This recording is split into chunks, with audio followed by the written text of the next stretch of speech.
जी, अस्सलाम वालेकुम।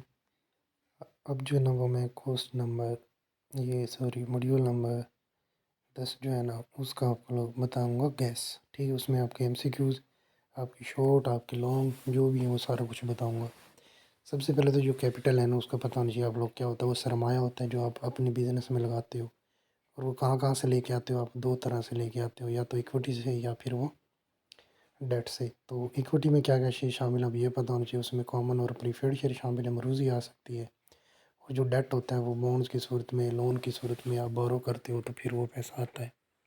उसमें बॉन्ड, सुकूक, डिबेंचर्स, मुख्तलिफ़ तरह के बॉन्ड्स की अक़साम जो है वो भी आती हैं।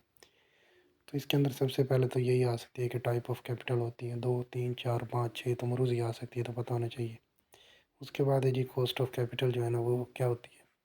दरअसल एक कॉस्ट होती है ना जो किसी भी कैपिटल के ऊपर आती है, उससे मुराद होता है कि वो रिटर्न होता है जो हमने देना होता है, ठीक है? शेयर होल्डर की सूरत में जो है वो डिविडेंड के तौर पे और डेट वगैरह की सूरत में इंटरेस्ट के तौर पे। तो इस तरह ये मतलब हुआ कि जो शेयर होल्डर का जो है वो डिविडेंड और जो इंटरेस्ट देने वाले बंदे होते हैं ना, इंटरेस्ट प्रोवाइडर हो जो हमें सॉरी डेट देने वाले डेट प्रोवाइडर होते हैं, उनका इंटरेस्ट हमारे लिए जो है ना वो एक कॉस्ट ऑफ कैपिटल होती है और उनके लिए वो रिक्वायर्ड रेट होता है उनका, ठीक है? यानी वो ये रिक्वायर करना चाह रहे होते हैं हमसे कि उनके जो है वो शेयर के ऊपर या उनका दिया हुआ जो लोन बॉन्ड है, हाँ, उनके ऊपर उनको क्या चीज़ हम जो है वो रिटर्न करेंगे, तो ये उनको रिक्वायर्ड रेट होता है और हमारे लिए वो कॉस्ट पड़ता है।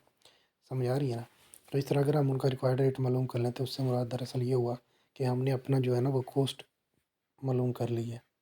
तो ये बात होती है। तो रिक्वायर्ड रेट ऑफ रिटर्न जो है ना वो अब जब रखते हो एक अपना स्टैंडर्ड, तो वो मदरजा झैल चीज़ों पे रखते हो कि आप जो है मार्केट का रिटर्न देखते हो पहले कितना है, तो उसके हिसाब से आप रख सकते हो, ठीक है? ये बहुत सारी दूसरी अपॉर्चुनिटी कॉस्ट होती है ना जहाँ पे आप मतलब कि एक बिज़नेस में से हट के अगर दूसरी जगह पे जा रहे हो, तो जिस बिज़नेस से हट के आप दूसरी जगह पे जाओगे ना, तो दूसरी जगह पे जाने पे आपको कितनी जो है वो उस पीछे वाले जो बिज़नेस था जहाँ पे छोड़ा है, उसकी निस्बत ज़्यादा या कम जो है वो रिक्वायर्ड रेट आपका जो रिटर्न है ना वो मिल रहा है। तो वो जो पीछे वाला जो छोड़ा होता है ना उसको आप स्टैंडर्ड बना के उसके हिसाब से आगे जो है वो इन्वेस्टमेंट कर सकते हो, तो उसको अपॉर्चुनिटी कॉस्ट कहते हो। यानी कि वो कॉस्ट जो आपने एक मौका छोड़ा है, ठीक है? उसका हिसाब रख के कि अगर मैं एक बिज़नेस में 10 रुपये कमा रहा था ना एक दिन में, तो दूसरे जो बिज़नेस है उसके अंदर क्या मैं 10 रुपये कमा पाऊँगा या नहीं? अगर तो मैं 15 कमा रहा हूँ वहाँ, तो फिर मैं कह सकता हूँ कि इसके ऊपर मुझे 5% जो है वो फ़ायदा हो रहा है। अब मैं 15 नहीं कहूँगा, 5 कहूँगा, क्यों? क्योंकि पहले 10% तो मैं पिछले बिज़नेस में भी कमा रहा था। यानी अपॉर्चुनिटी कॉस्ट को निकालने के बाद आप देखते हो। उसके बाद अदर बेंचमार्क्स बहुत सारे और दूसरे जो है ना वो स्टैंडर्ड होते हैं जिनको आप मद्देनज़र रखते हुए, यानी मार्केट के अंदर उस शेयर का क्या इस वक्त रेट चल रहा है, ये वो हर चीज़ को देखते हुए भी आप अपना जो रिक्वायर्ड रेट होता है उसको सेट कर सकते हो। तो ये भी पता होना चाहिए आप लोगों को, ठीक है? ये तीनों आ सकते हैं। ए के ऑप्शन में डाल देगा वो मार्केट रिटर्न, बी में डाल देगा अपॉर्चुनिटी कॉस्ट, टी में डाल देगा वो, और आया हुआ ये एमसीक्यूज आया हुआ है सेम इसी तरह अदर बेंचमार्क्स पता होने चाहिए।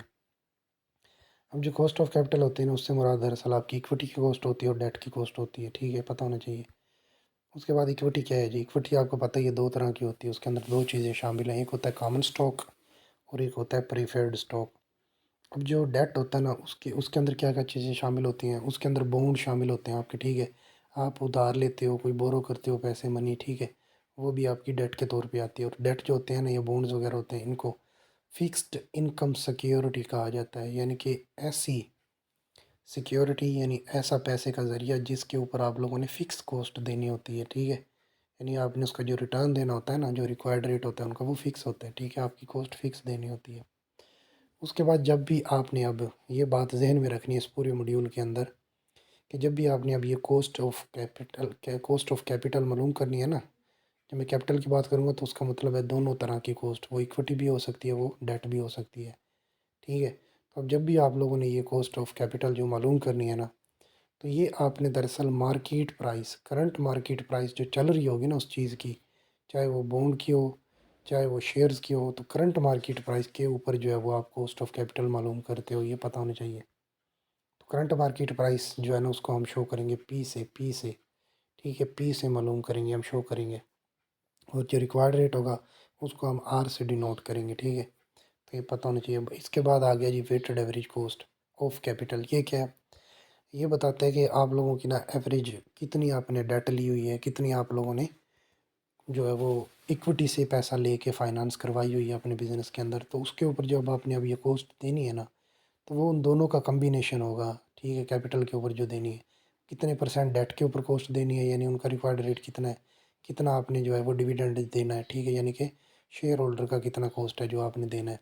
तो इस तरह से इन दोनों चीज़ों को अगर हम सिंपल फार्मूला हो ना अगर हमारे पास, कि उनकी जो अमाउंट है ना वो सेम है। मिसाल के तौर पर 5 रुपए की 5 किलो चीनी और 5 रुपए का 5 किलो आटा। तो इस तरह से अब उनकी जो वेट है ना वो सेम है। प्राइस बेशक सेम हो ना हो, लेकिन अगर वेट सेम हो जाए ना, तो अगर उनकी एवरेज आप निकालना चाहो तो वो तो होती है कि मजमूआ बटा तादाद, मजमूआ बटा तादाद होती है, यानी औसत सिंपल आएगी।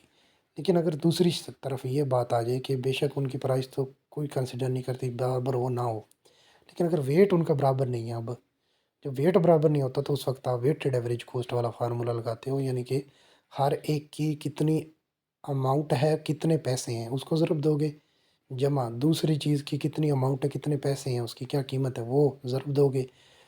और मतलब वो यहाँ चीज़ की बात कर रहा हूँ ना मैं, आप लोगों ने तो इक्विटी और जो है आपका डेट है उसको देखना है ना, दो चीज़ों को ही देख के चलना, क्योंकि कैपिटल बना ही दो चीज़ों से, इक्विटी और डेट से बनता है। तो ये चीज़ है। अब जो एवरेज जो होती है ना वो cost of equity and debt, जो कॉस्ट और इक्विटी की जो एवरेज कॉस्ट होती है ना, ये मरूज़ी आ सकती है, शॉर्ट भी आ सकता है। वो बेस कर रही होती है आपकी percentage of each in total capital. Total capital के अंदर हर एक की कितनी कितनी परसेंटेज जो है वो पाई जा रही है। इस चीज़ का नाम वेक वेक वैक कहलाता है, यानी weighted average cost of capital. उसके बाद है जी वाई क्यों वैक इज़ इम्पोर्टेंट। वैक क्यों इम्पोर्टेंट है, ठीक है। वो इसलिए इम्पोर्टेंट होता है कि हम ये जानना चाह रहे होते हैं कि कम से कम हमने कितना जो है वो प्रॉफिट या जो है ना वो पैसे अर्न करने हैं, कि जिसके ऊपर हमें जो है वो कॉस्ट अदा करनी है, ठीक है। कम से कम कितनी परसेंटेज जो हमारी जो है वो प्रॉफिट या अर्निंग की होनी चाहिए, कि जिसके ऊपर हम अपना इस काबिल हों कि हम डिविडेंड भी दे पाएंगे उसमें से और इंटरेस्ट भी। तो ये फार्मूला होता है उसका कि कॉस्ट ऑफ इक्विटी, यानी जो इक्विटी जो ली है ना आपने, उसके ऊपर कितनी परसेंटेज आपने जो है वो डिविडेंड देना है। ये चीज़ ज़रा परसेंटेज ऑफ इक्विटी ये वेट बता रही है। अब दूसरी चीज़ जो है कि परसेंटेज ऑफ इक्विटी, कितने परसेंट आपने इक्विटी जो है वो टोटल कैपिटल में ली हुई है। 30% फॉर एग्जांपल इक्विटी है, 70% आपने डेट लिया हुआ है, ठीक है। अब जो इक्विटी है ना उसके ऊपर आपने जो डिविडेंड देना है वो देना है जी आपने 10%। इसी तरह डेट के ऊपर में परसेंटेज, मतलब दोनों चीज़ें जो रुपीज़ में भी हो सकती हैं या फिर वो परसेंटेज में भी हो सकती हैं, तो इशू नहीं है। बस पता होना चाहिए कि कॉस्ट ऑफ इक्विटी ज़रा परसेंटेज ऑफ इक्विटी, और उसको जमा कर देना है आपने कॉस्ट ऑफ डेट ज़रा परसेंटेज ऑफ डेट ज़रब वन माइनस टैक्स रेट, ये पता होना चाहिए। इसको टैक्स शील्ड भी कहते हैं। इसकी तफसील में अपने जो है वो लेक्चर में बता चुका हूँ, जो कि पीपीटी वाले भी मैंने जो है वो एक्सप्लेन किए हुए हैं और उस नोट्स के साथ भी। तो ये फार्मूला आप लोगों को पता होना चाहिए, कॉस्ट ऑफ इक्विटी ज़रब percentage of equity plus cost of debt ज़रब परसेंटेज ऑफ डेट ज़रब वन माइनस टैक्स रेट। अब हमारे पास आ गया वेटेड एवरेज कॉस्ट जो है ना कैपिटल की, वो कैसे मालूम करते हैं। तो वेटेड एवरेज कॉस्ट के लिए सबसे पहले तो अमाउंट होती है जो आपने मतलब फाइनेंस करवाई होती है, उसके अंदर कुछ जो है वो इक्विटी के दोनों पोर्शन दिए हुए हैं यहाँ पे टाइप ऑफ कैपिटल में, कॉमन और प्रीफेड। ये इक्विटी फाइनेंसिंग करवाई हुई है, ठीक है। नीचे वाली देख लो, लोन बॉन्ड लीज ये वगैरह सारा कुछ क्या है बोला, ये डेट की सूरत में आपने फाइनेंसिंग करवाई हुई है। तो टोटल जो आपने पैसे इकट्ठे किए हुए हैं ना बिज़नेस में लगाने के लिए, वो 80,000 रुपये है, ठीक है। 80,000 है ना। तो ये 80,000 रुपया जो है ना अब आपके पास आ गई टोटल, आपकी अमाउंट आ गई है, ठीक है।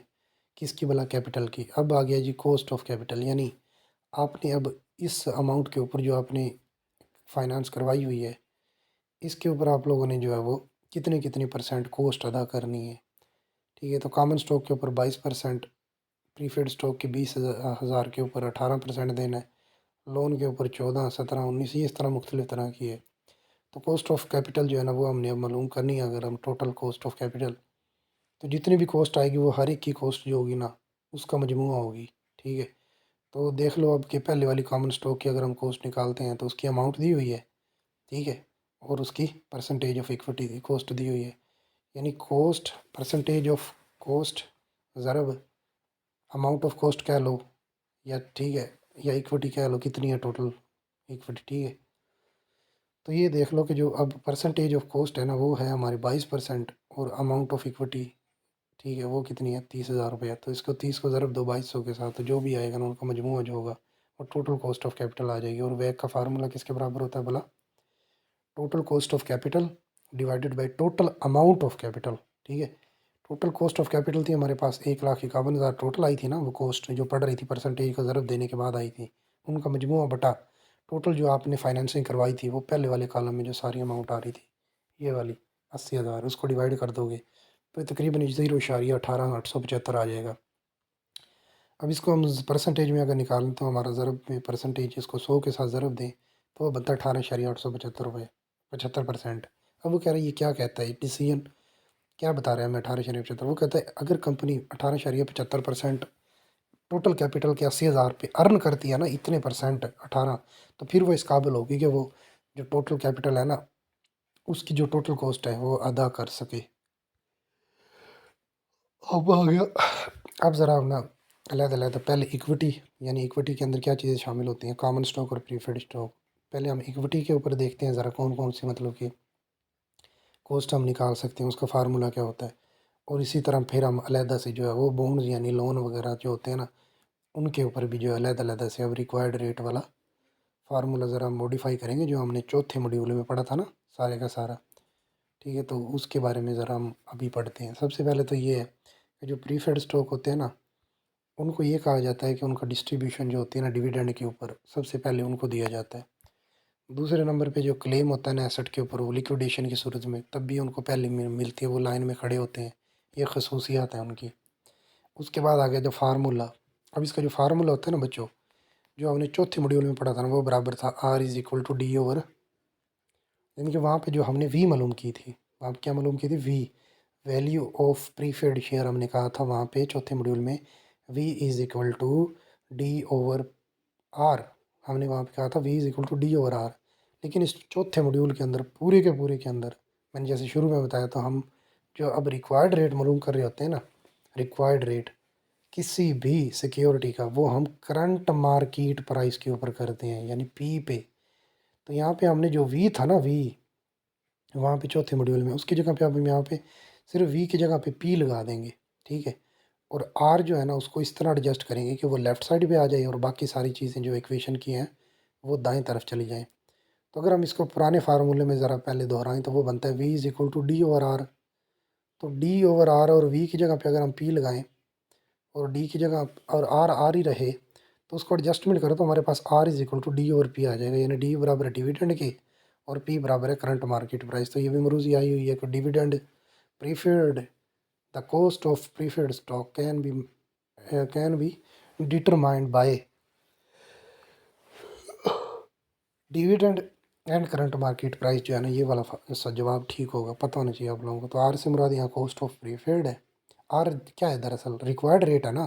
तो रिक्वायर्ड रेट उनका जो प्रीफर्ड शेयर होंगे उनका डिविडेंड जो होता है उसका रिक्वायर्ड रेट हमारे लिए क्या होगा भला, एक कॉस्ट पड़ेगा ना। यानी उनका डिविडेंड जितना देना है वो चीज़ हम मालूम करनी चाहिए, कितने देना है, जो जितना देना है वो हमारे लिए कॉस्ट है। तो यही तो बात है, कॉस्ट ऑफ प्रीफर्ड शेयर जो आर होती है वो बराबर होता है प्रीफर्ड का डिविडेंड यानी डी बटा पी से मुराद है market price of preferred share, पता होना चाहिए। उसके बाद कैलकुलेशन देख लो यहाँ पे दिया हुआ है। अब वो कहता है कॉस्ट ऑफ कॉमन स्टॉक। देखो कॉमन स्टॉक जो थे ना चौथे मॉड्यूल के अंदर वहाँ पे भी हमने पढ़े थे कि वो जो है ना वो ज़ीरो, उसकी खसूसियात जो पढ़ी थी हमने वो थे ज़ीरो ग्रोथ वाले कॉमन स्टॉक। ठीक है, उसके बाद हमने पढ़ी थी जी मतलब कॉन्स्टेंट ग्रोथ जिसको जॉर्डन भी कहा था, गॉर्डन। उसके बाद हमने कहा था जी स्टेजेस के अंदर, ठीक है, कॉमन स्टॉक की वैल्यू इन स्टेजेस।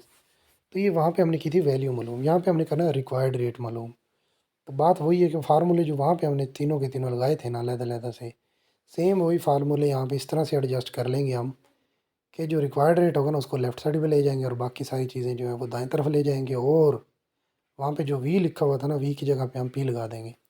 तो हमने पहले भी पढ़ा था कि जो ज़ीरो ग्रोथ वाला होता है ना, ज़ीरो ग्रोथ डिविडेंड होता है जो, उसके अंदर ज़ीरो ग्रोथ वाले कॉमन शेयर होते हैं ना जो ज़ीरो ग्रोथ वाले, उनको हमने पढ़ा था कि वो और प्रीफर्ड शेयर और परपेचुअल वाली चीज़ें एक ही होती हैं क्योंकि इन्फिनिटी चलती हैं और कांस्टेंट चलती हैं। तो इसलिए जो है ना उनका जो फार्मूला कॉमन स्टॉक का प्रीफर्ड स्टॉक का सेम ही रहेगा। ज़ीरो ग्रोथ वाले सिर्फ कॉमन स्टॉक के ज़ीरो ग्रोथ वाले जो है ना उसका और प्रीफर्ड स्टॉक का और परपेचुअल बॉन्ड जो होते हैं इनका सेम फार्मूला होता है। यानी V is equal to I R जो था ना वहाँ पे, यहाँ पे R is equal to I over P हो जाएगा बस। यानी वी की जगह पे पी लगा देंगे, आर आर हो जाएगा और उसको लेफ्ट साइड पर एडजस्ट कर लेंगे हम।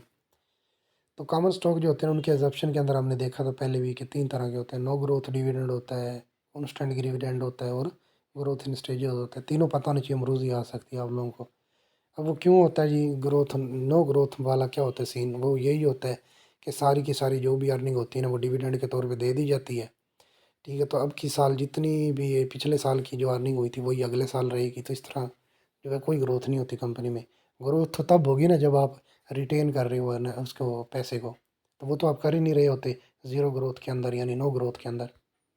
उसके बाद है जी कॉन्स्टेंट ग्रोथ। इसके अंदर ये होता है कॉन्स्टेंट अमाउंट होती है ना, वो आप फिक्स जो है ना वो दे रहे होते हो एज अ डिविडेंड के तौर पे, और एक फ़िक्स अमाउंट जो फॉर एग्जांपल वो रिटेन कर रहे होते हो। तो कंपनी जो है वो एक ख़ास अमाउंट के साथ जो है वो मतलब कि ग्रो कर रही होती है, ठीक है, कॉन्स्टेंटली। अब आगे देखते हैं जी वाई के growth in stages. Growth in stages से क्या मुराद है? यानी कि एक स्टेज के अंदर इन्फिनिट होगा, फाइनाइट होगा, ठीक है, दूसरे के अंदर भी फाइनाइट होगा, तो तीसरे के अंदर अगर 3 स्टेज है तो वो इनफाइनाइट होता है। मरूज़ आई हुई है कि थर्ड स्टेज जो होता है ना, for example 3 stage growth model के अंदर वो इनफाइनाइट होगी। अगर टू टू है स्टेज वाला है तो उसके अंदर पहले वाला फाइनाइट होगा और दूसरे वाला इनफाइनाइट होगा, पता होना चाहिए।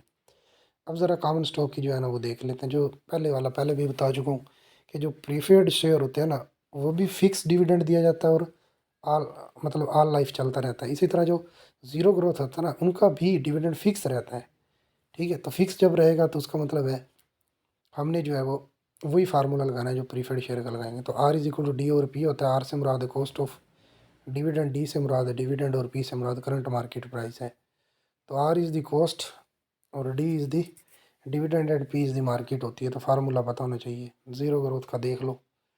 उसके बाद आ गया जी constant growth of dividend formula. Constant growth of dividend क्या होता है? Constant growth of dividend R is equal to होता है डी वन बटा पी प्लस जी। अब जो वहाँ पे हमने पढ़ा था वो था डी वन बड़े आर प्लस जी होता है, यही पढ़ा था ना हमने। V is equal to D one by R plus G होता है। तो वहाँ पे अब उसको जड़ एडजस्ट करें ना, अब अगर वी की जगह पे हम पी ले लें, आर को आर ही रहने दें और उसको लेफ्ट साइड पे ले जाए तो ये बन जाएगा D one by P plus G. तो यहाँ पे डी वन बराबर होता है D zero into one plus G के। समझ आ रही है ना? यानी कि डी वन है वो नेक्स्ट ईयर का डिविडेंड है, तो लास्ट ईयर के डिविडेंड से हम इसको निकालेंगे। तो जो नेक्स्ट ईयर का बनता है वो होता है लास्ट ईयर का डिविडेंड, यानी D zero into one plus G के बराबर होता है। पता होना चाहिए आप लोगों को। D one is equal to D zero into one plus G होता है, चौथे मॉड्यूल में हम पढ़ चुके हैं। और इसकी जो ओवरऑल जो कॉन्स्टेंट ग्रोथ फार्मूले का क्या बना भला, क्या बना भला? वो बना R is equal to D one by P plus G. R is equal to D one by P plus G होता है, ये पता होना चाहिए। उसके बाद आर इज़ दी कॉस्ट है, डी डिविडेंड, पी से मुराद करंट मार्केट प्राइस और जी से मुराद ग्रोथ रेट है। उसके बाद हमारे पास आ गया कांस्टेंट ग्रोथ ऑफ डिविडेंड। ये वही है जो अभी बता के हटा हूँ, तो पता होना चाहिए आप लोगों को। कॉमन स्टॉक का क्या है जी? अब स्टेजेस के अंदर जो होता है ना वो 2 स्टेज वाला भी हो सकता है, 3 वाला भी हो सकता है। तो जो स्टेजेस के अंदर होती है ना उसके अंदर सबसे पहले तो हमने जैसे चौथे मॉड्यूल में पढ़ा था ना, हमने क्या किया था? डिविडेंड मालूम किया था। क्या मालूम किया था? Discounted dividend of each stage. हर एक स्टेज के ऊपर डिस्काउंटेड डिविडेंड मालूम किया था। उसके बाद लास्ट स्टेज जो थी ना वो हमने कहा था कि वो always goes infinity. Last stage जो आती है वो हमेशा इन्फिनिटी तक जाती है, यानी चलती रहती है वो। अब उसके बाद हम क्या करते हैं, अभी अप्लाई करते हैं हम कॉन्स्टेंट वाला ग्रोथ वाला फार्मूला लास्ट स्टेज के ऊपर। और लास्ट स्टेज की वैल्यू जो होती है ना उसको फर्दर डिस्काउंट कर देते हैं जितने साल हमने पीछे जाना होता है, ठीक है। तो ये वाला हम पहले भी पढ़ चुके हैं, चौथे वाले मॉड्यूल में मैंने बड़ी तफसील के साथ ये लेक्चर अपनी पीपीटी और जो शॉर्ट नोट्स वाले हैं वो भी बताए हुए हैं, वो आप लोगों ने वीडियो मेरे चैनल पे देख लेनी है। कॉस्ट ऑफ कॉमन स्टॉक यहाँ पे अगर स्पेसिफिक पीरियड के लिए है तो स्पेसिफिक पीरियड के लिए होता है कि सबसे पहले तो ये देख लो कि बाइंग एंड सेलिंग का जो डिफरेंस होता है ना उसको रिटर्न कहा जाता है। ये मरूज़ी आई हुई है। उसके बाद फिक्स नंबर ऑफ डिविडेंड, यानी ख़ास नंबर होते हैं डिविडेंड के जो आपने देने होते हैं। किसके अंदर भला? स्पेसिफिक पीरियड के अंदर, यानी एक ख़ास वक्त दिया होगा भी इतने सालों के लिए इतना इतना डिविडेंड मिल रहा है, तो उसको बताओ क्या होता है। तो उसके अंदर आपको पता है कि जब एक कांस्टेंट स्ट्रीम के साथ आपको एक पेमेंट मिल रही होती है ना ख़ास सालों के लिए, तो उसके ऊपर आप जो है वो ऑर्डर या नोटी वाला जो फार्मूला है ना प्रेजेंट का वो लगा लेते हो। तो उससे अब प्रेजेंट वैल्यू की जगह पे हम पी लगा देंगे, ठीक है, अकेला। और एफ वी की जगह पे वो एफ वी रहेगा, वो बताएगा फ्यूचर वैल्यू दी होगी उसने, ठीक है। और उसके साथ हम आर मालूम कर लेंगे। आर की एडजस्टमेंट हम इस तरह करेंगे कि बाकी सारी चीज़ें लेफ़्ट साइड पे ले जाएंगे और आर जो है वो एक तरफ रह जाएगा। अब उसके बाद आगे जी कॉस्ट कैलकुलेट कैसे की जाती है, hit and trial method use करोगे, यानी जो करंट मार्केट दी होगी ना प्राइस आपको, उसके ऊपर आप लोगों ने ना अपनी आर की एक ख़ास मतलब कि ना परसेंटेज लगा लगा के चेक करनी है। जिसके ऊपर आपकी आर की परसेंटेज सेम जो करंट मार्केट प्राइस आई हुई थी वो आ गई, तो इसका मतलब वहाँ पे आप कहोगे कि ये वो मेरा मतलब रिक्वायर्ड रेट होगा जिसके ऊपर मुझे जो है वो कम से कम इतना कमाना ज़रूर है कॉमन स्टॉक के ऊपर डिविडेंड देने के लिए। ठीक है, तो ये बात होती है। ये मरूज़ी आ जाती है कि हिट एंड ट्रायल मेथड के ज़रिए आप मालूम करते हो। उसके बाद डिस्काउंटेड मेथड होते हैं, होल्डिंग पीरियड का अलहदा से मालूम करोगे, और एक्सपेक्टेड प्राइस होती है ना जो कि होल्डिंग पीरियड के एंड के ऊपर, वो अलहदा मालूम कर लो कि डिस्काउंट करते हो। अब आगे जी बॉन्ड्स। अब यानी कि हमने पहले तो इक्विटी की बात कर ली ना, उसके अंदर इक्विटी के अंदर हमारा प्रीफर्ड स्टॉक आ गया और कॉमन स्टॉक आ गया। अब हमारे पास आ गए जी बॉन्ड्स। अब बॉन्ड्स के अंदर पहले भी बताया बॉन्ड्स की मुख्तलिफ अक़साम है, वो हम देखेंगे जिसके ऊपर हमने जो है वो इंटरेस्ट देना होता है। तो उसके अंदर जो बॉन्ड्स होते क्या हैं, दरअसल वो बॉन्ड्स पब्लिक भी हो सकते हैं जो आवाम में आप लोग इशू करके वहाँ से पैसा लेते हो, और कुछ लोन वगैरह की सूरत में आप बैंकों से ले लेते हो। उसके बाद ये कुछ सिक्योर्ड और अनसिक्योर्ड होते हैं, बस ये पता होना चाहिए। कॉस्ट ऑफ बॉन्ड जो होती है ना, उससे मुराद है, कॉस्ट ऑफ बॉन्ड से मुराद होती है कि वो अमाउंट जो आपने लोन के ऊपर या बॉन्ड के ऊपर इंटरेस्ट के तौर पे देनी होती है। ठीक है। उसके बाद इसकी बॉन्ड की और कॉस्ट की रेटिंग होती है कि अगर बॉन्ड ज़्यादा सिक्योर है ना, तो वो ज़्यादा मतलब कॉस्ट वाला होगा, उसकी मार्केट प्राइस ज़्यादा होगी। अगर वो कम सिक्योर है तो उसकी मार्केट प्राइस भी कम होगी। ठीक है, यानी रिस्क बढ़ने से उसकी प्राइस जो है वो कम हो जाती है, और रिस्क ज़्यादा कम करने से उसकी प्राइस बढ़ जाती है। ठीक है। तो टाइप ऑफ बॉन्ड कितनी किस्म की होती है? नो मेच्योरिटी बॉन्ड, ऐसा बॉन्ड जिसकी कोई मेच्योरिटी वैल्यू नहीं होती, वो हमेशा हमेशा के लिए चलता रहता है, इसको परपेचुअल बॉन्ड भी कहा जाता है। उसके बाद है जी ज़ीरो कूपन बॉन्ड। ये ऐसा कूपन बॉन्ड होता है जिसकी मेच्योरिटी वैल्यू तो होती है लेकिन उसका रिक्वायर्ड रेट नहीं होता। ठीक है, यानी कि आज की डेट में वो कम कीमत के ऊपर असल अमाउंट से इशू कर दिया जाता है, और 1 2 3 साल के बाद मेच्योरिटी वैल्यू पर पहुंच के वो अपनी असल अमाउंट जो है ना, वो उस अमाउंट से जो इशू किया गया था उससे ज़्यादा ज़ायद के ऊपर बिक जाता है, तो आपको एक कैपिटल गेन की सूरत में पैसे हासिल होते हैं। उसके बाद है कीपॉन बॉन्ड। जो कीपॉन बॉन्ड होता है ना, उसकी एक ख़ास रेट भी होता है। ठीक है, और उसका एक ख़ास मैच्योरिटी पीरियड भी होता है। ये तीनों चीज़ें होती हैं। फार्मूले वही हैं जो चौथे मॉड्यूल में पढ़े थे, लेकिन उनकी एडजस्टमेंट इस तरह से करनी है कि आर को लेफ़्ट साइड पे ले जाएंगे, बाकी सारी अमाउंट जो है उसको दाएं तरफ ले जाएंगे, और वी की जगह पे हमने पी लगा देना है। तो यहाँ पे अगर हम डिस्काउंट से मुराद करें तो इसके अंदर जो डिस्काउंटिंग की जाती है ना बॉन्ड्स के अंदर, किसी में इंटरेस्ट की करते हो आप लोग, किसी में आप मैच्योरिटी वैल्यू की करते हो।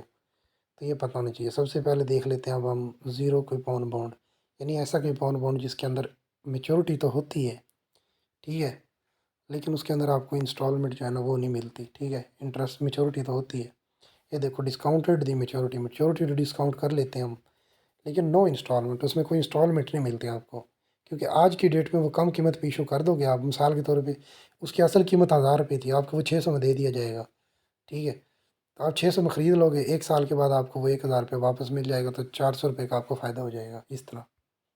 उसके बाद फार्मूला इसका होता है जी V is equal to M V बटा वन प्लस आर की पावर एन माइनस, तो है वही ये फार्मूला जो चौथे मॉड्यूल में हमने पढ़ा था ना, वी इज़ इक्वल टू, दरअसल ये कहाँ से निकला है, ये निकला प्रेजेंट वैल्यू फार्मूले से, यानी P V is equal to F V बटा वन प्लस आर तो की पावर एन। तो यहाँ पे जो एम वी था ना, वहाँ पे हमने फ्यूचर वैल्यू लगा ली जो कि मेच्योरिटी वैल्यू होगी, जो कि फ्यूचर में मिलनी है, और प्रेजेंट वैल्यू जो है ना वो वी वहाँ पे हमने जैसे मालूम किया था ना, तो यहाँ पे हम वी की जगह पे अब क्या लगा लेंगे, पी लगा लेंगे बस, और आर को लेफ्ट साइड में ले जाएंगे, बाकी सारी चीज़ें एडजस्ट करेंगे। अब कैसे एडजस्ट किया जी उसने, आर को लेफ्ट साइड पे ले गया, जो यहाँ पे एम वी ज़रब हो रहा था ना उधर जाके तकसीम हो गया, तो वी की जगह पे पी लगाएंगे तो पी ओवर एम वी हो जाएगा।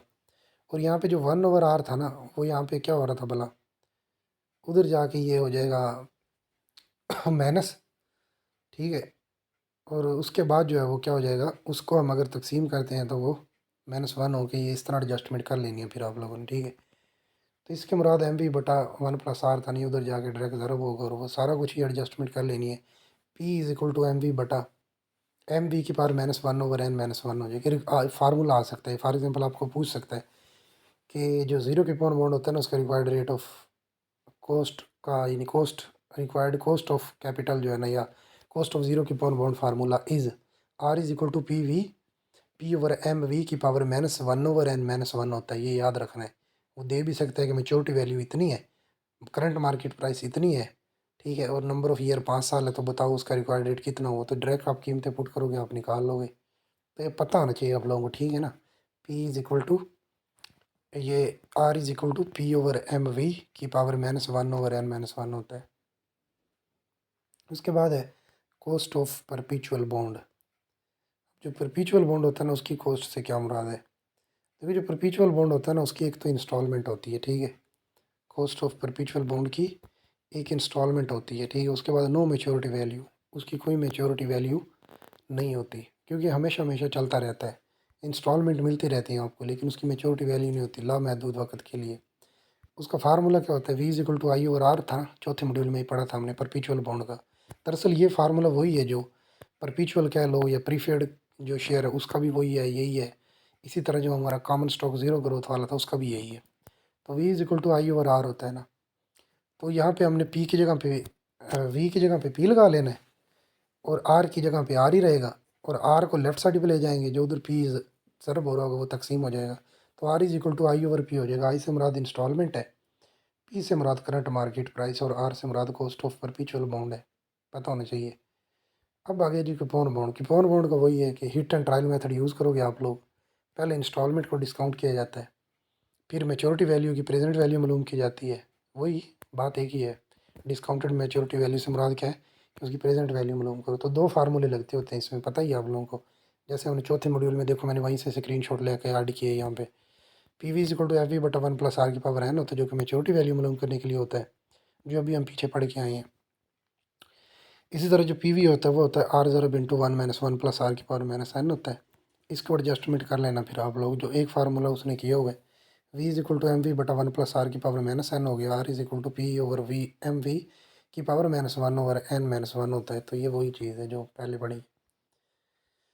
तो यहाँ पे देख लो, hit and trial method use करोगे यहाँ पे। अब आप क्या करोगे कि जो आप मुख्तलिफ तरह के रेट्स को अप्लाई करते जाओगे, जहाँ पे आपका जो रेट है वो करंट मार्केट प्राइस के बराबर हो जाएगा ना, रिक्वायर्ड रेट जो आपका होगा, तो वो उसी के ऊपर आप कह दोगे कि ये जो है ना मेरा, यहाँ पे आके वो क्या हो गया कि मुझे ये कॉस्ट जो इतनी परसेंट ज़रूर हासिल करनी होगी, इतनी अमाउंट प्रॉफिट की, कि मैं इसके ऊपर जो है वो जो कूपन बॉन्ड होता है उसका इंटरेस्ट अदा कर सकूं।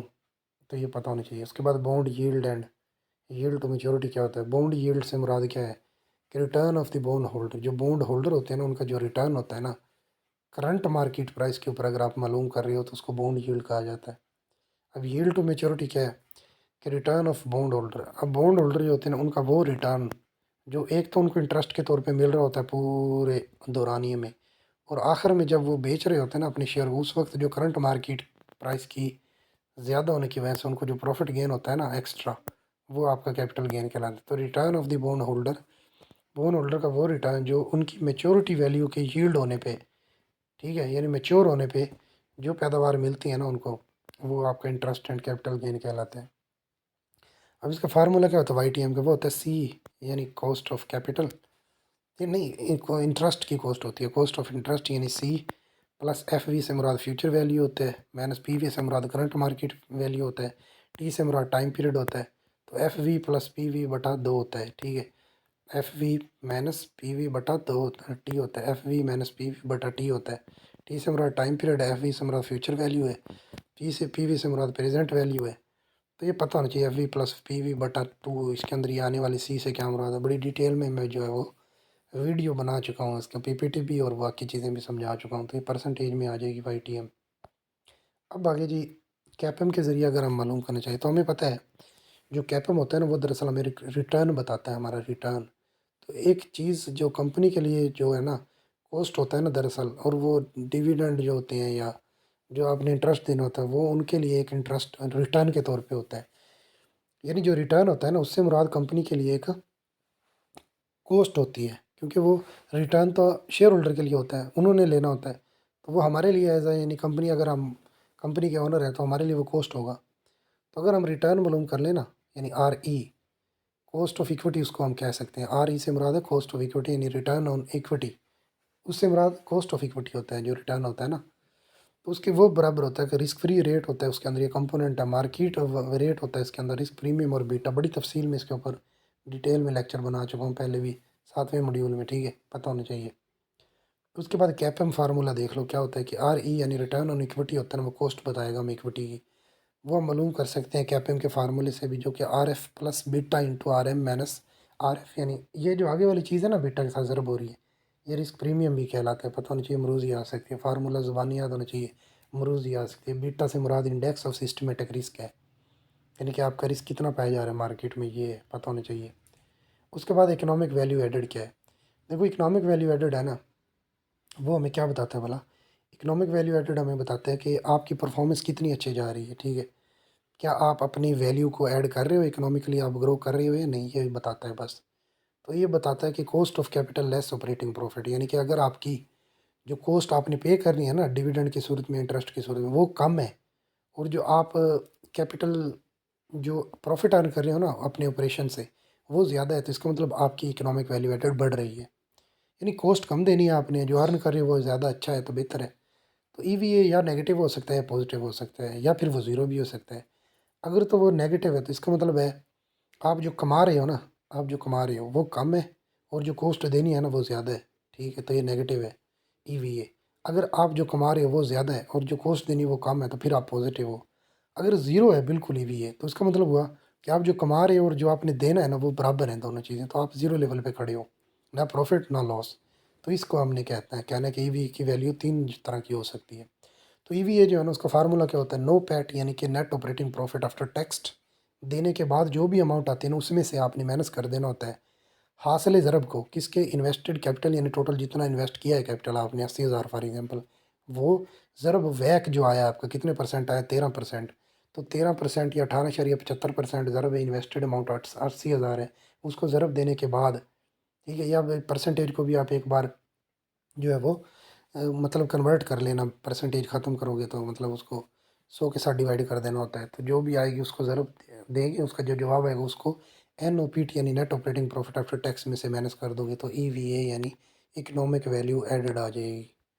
तो ये था मॉड्यूल नंबर आपका बच्चों, मतलब 10वां कॉस्ट ऑफ कैपिटल, बहुत इंपॉर्टेंट है, फार्मूले पता होने चाहिए आप लोगों को, शॉर्ट आए हैं जो लॉन्ग आएंगे वो भी बता दिए, फार्मूले कैलकुलेशन वाले आ सकते हैं, ठीक है। तो ये सारी चीज़ों को आपको डीपली पता होना चाहिए।